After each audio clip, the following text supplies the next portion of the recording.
Hey there, everyone. It's Drew, or PyroBear1776, and welcome back to the channel. Currently sitting kind of right near our wood line because as of right now, it's the only place that has any noticeable shade because it's been pretty stupid hot today. I think it got up to 88 today, but feels like it's cooled down a little bit now, partially because it's like almost close to 7 o'clock as of the recording of this video. I believe it's August 7th. Today's Thursday. But definitely going to try to get this posted on Saturday or Sunday, something like that. But anyhow, I'm going to review a movie today. And mind you, this movie in particular is very special to me for two main reasons. Number one, this was one of the first movies that I've ever seen. I mean, I'm going to estimate I was probably 4 or 5 years old, something like that. I don't really know. But somewhere in that range. And number two, because it's an old school Disney movie. And, you know, if you guys know anything about me, you'll know that I very strongly believe in you should just respect the past. So, anyhow. If I'm doing that a lot, it's because my nose is running. But anyhow, let's get into it here. And yes, before you ask, I got it on some paper here. You know, I write all these ideas down on my laptop and whatever else, and I just kind of transfer them to paper because I want to be able to, I want to be able to change stuff and write it down. But anyhow, let's get into it here. The movie that I'm talking about is called The Fox and the Hound. Okay, why I believe The Fox and the Hound is an all-time classic, more or less, is the title of this video, the title of this review, or what have you. So, The Fox and the Hound came out in 1981, so it's pretty old. Yeah, it's pretty old. Maybe I'll do the math later, or one of you can do the math and you can post down in the comments below. As of 2025, how old is the movie or whatever else? I don't feel like doing the math right now, probably mostly because I might get the math wrong. You know, but anyhow. And the movie stars Kurt Russell, Mickey Rooney. You know, mostly everyone knows to some degree who Mickey Rooney is.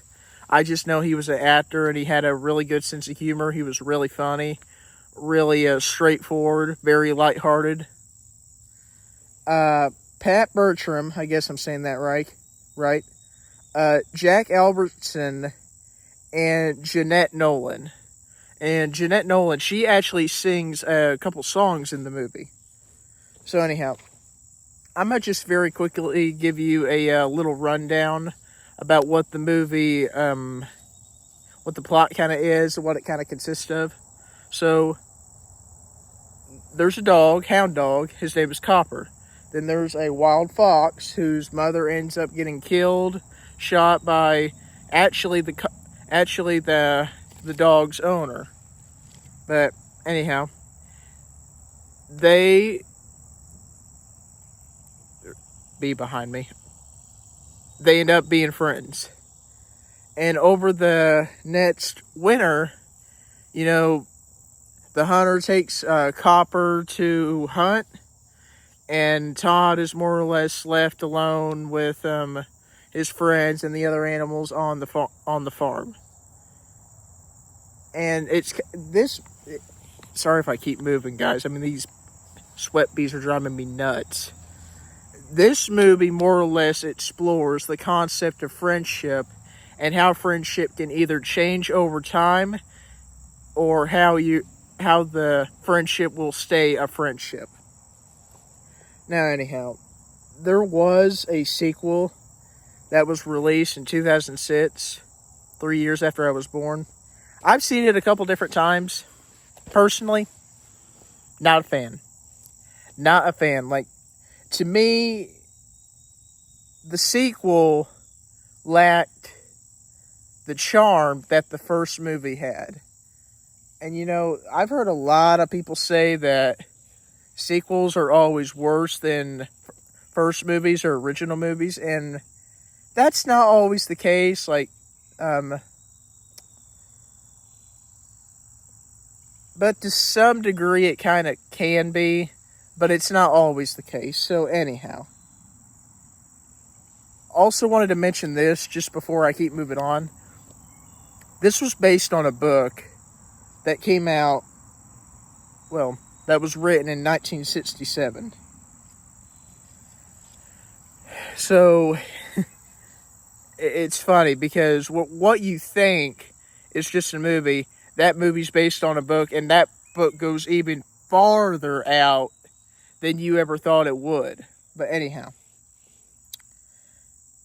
and to add to that, you know, you have the first one that came out in 1981. You have the second one, the sequel that came out in 2006.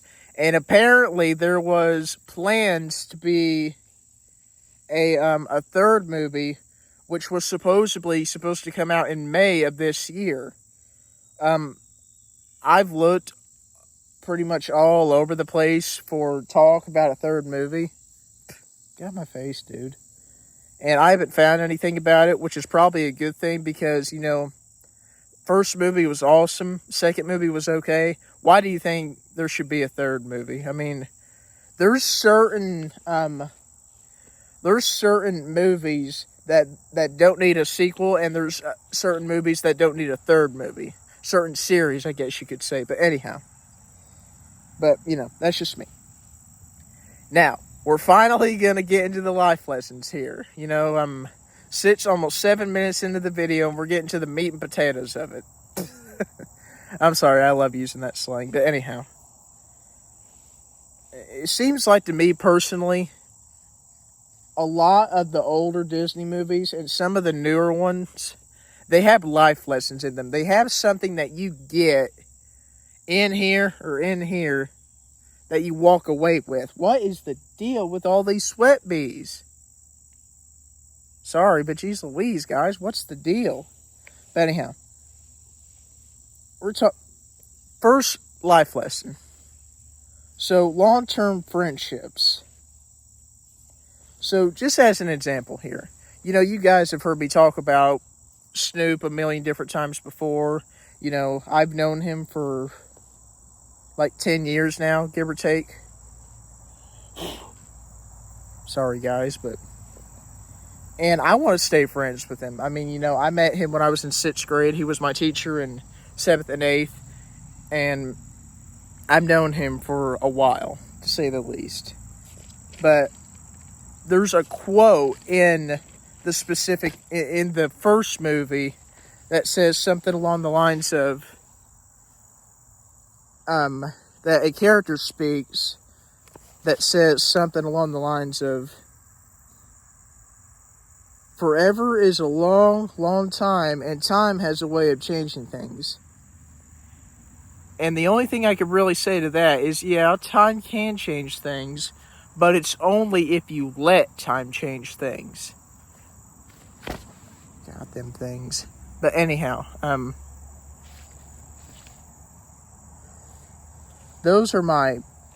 that's one of my little life lessons that I got from it. But anyhow, here's another one. Knowing when to walk away. So I had this specific friend from middle school, high school. We're going to call him Steven. It's not his name. I'm not going to tell you his name because, you know, just don't.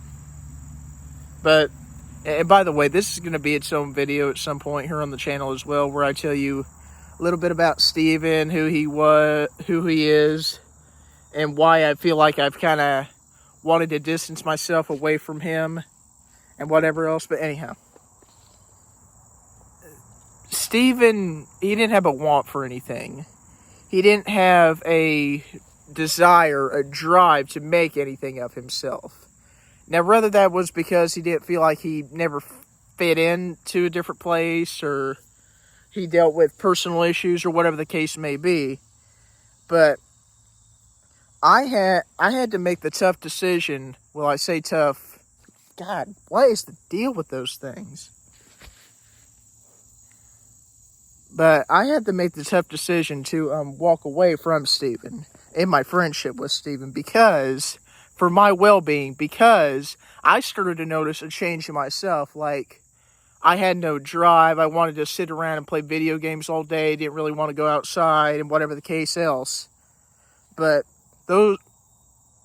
knowing when to walk away from something that could end up being bad or not get you anywhere in life is what I'm getting at here.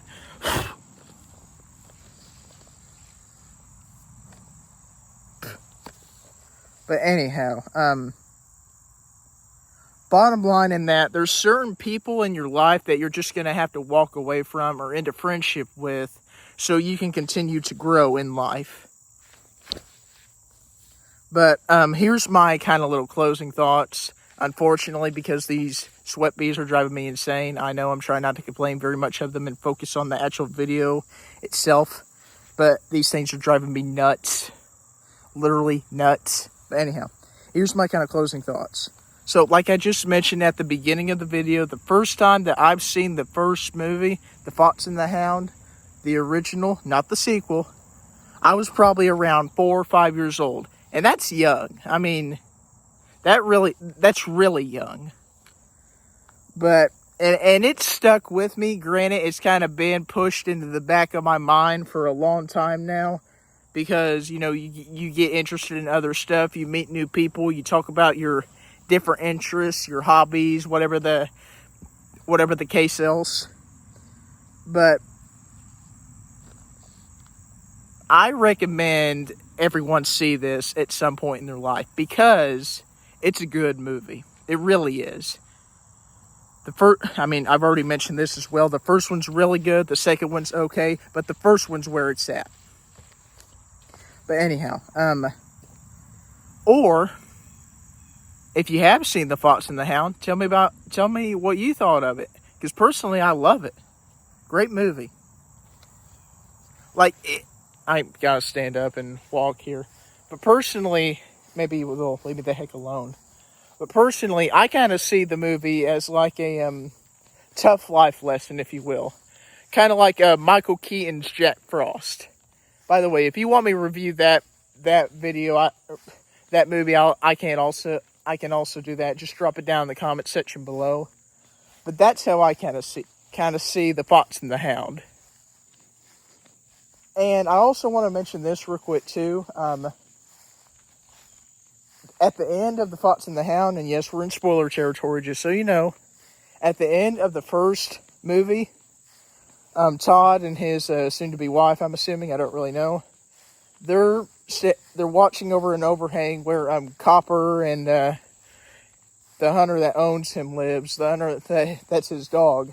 So the thing that I'm really gathering from that is the second movie takes place along the same time that the first movie does. But the first and second movie are in the same time period. I'm sorry if that don't make sense, but that's the only way I know how to explain it. But anyhow, love to hear what you guys think of The Fox and the Hound. Fox and the Hound 2. If you want me to review Michael Keaton's Jack Frost, post it down in the comments below. Maybe I'll come out here October, November, right before it starts to get noticeably cold out, review that. But with that, take care, everyone. Hope you have a good day.